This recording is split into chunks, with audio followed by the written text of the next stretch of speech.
Mary was an English girl, but she lived in Rome.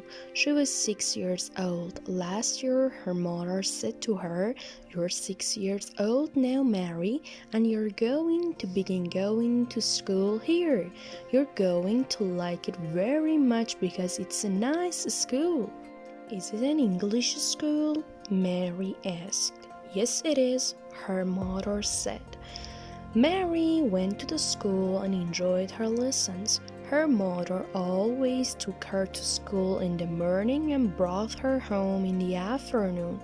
Last Monday, her mother went to school at 4 o'clock and Mary ran out of her class. "We've got a new girl in our school today, Mommy," she said. "She's 6 years old too, and she's very nice, but she isn't English. She's German." "Does she speak English?" Mary's mother asked. "No, but she laughed in English," Mary said happily.